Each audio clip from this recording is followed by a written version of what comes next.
Assalamualaikum dan salam sejahtera. Bertemu kita kembali dalam perkongsian ilmu saham. Pada kali ini saya akan berkongsi mengenai tata cara untuk kita mengenal pasti trend sesuatu saham.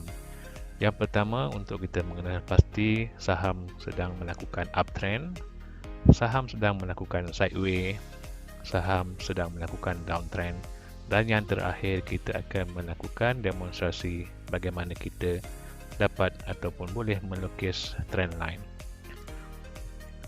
Yang pertama iaitu uptrend ataupun lebih dikenali sebagai higher high, higher lower, di mana semasa uptrend, kenaikan harga adalah berlaku pada puncak dan dasar dan akan menaik secara berturutan, di mana daripada harga high, harga akan turun pada low dan akan naik kepada lebih tinggi higher high dan akan turun lebih tinggi daripada low iaitu higher low. Harga boleh naik dan turun dan berulang semula.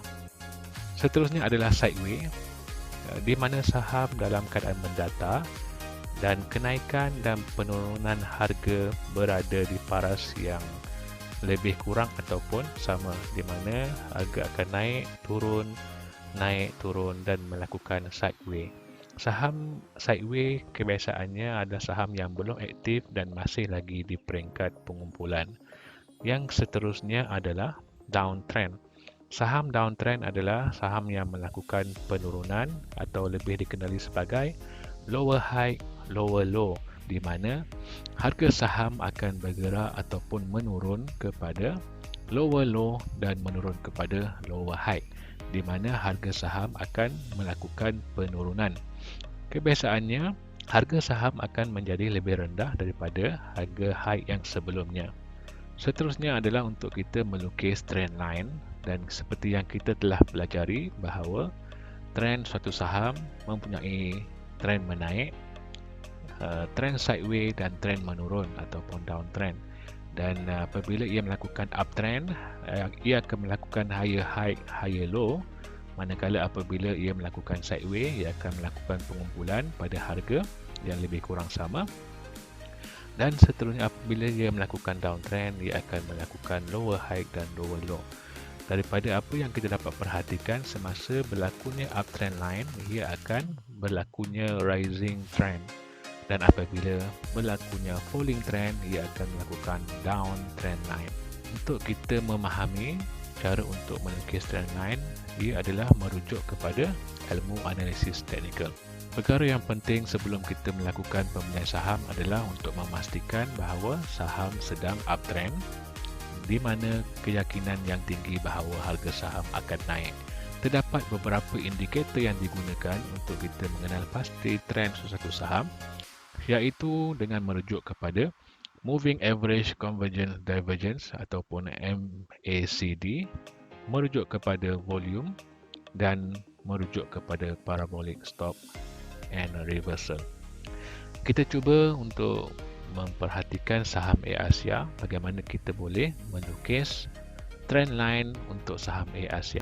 Sebelum saya memulakan demo, saya menggunakan aplikasi M+ untuk melihat candlestick ataupun carta suatu saham. Ilmu asas untuk melihat carta satu saham kita perlu tahu iaitu untuk melihat carta kita boleh memilih data merujuk kepada sama ada daily data, weekly data ataupun monthly data. Untuk kita melakukan short term trading kita boleh merujuk kepada daily data. Untuk kita melakukan mid term trading kita boleh menggunakan weekly data, dan sekiranya kita ingin melakukan long term trading kita boleh merujuk kepada monthly data. Okey, kita perhatikan saham Asia yang bermula daripada 31 Ogos 2015 sehingga sekarang. Kita akan melukis trend line untuk saham Asia. Kita boleh melukis garis line untuk kita mengetahui satu saham itu sedang uptrend ataupun downtrend. Dan kita perhatikan di sini kenaikan ataupun trend saham Asia bermula daripada 17 Ogos 2015 sehingga 5 Mac 2018 adalah melakukan uptrend. Dan seterusnya, kita boleh melihat bahawa selepas itu saham Asia melakukan penurunan ataupun downtrend, dan kita boleh perhatikan bahawa bermula daripada 5 Mac 2018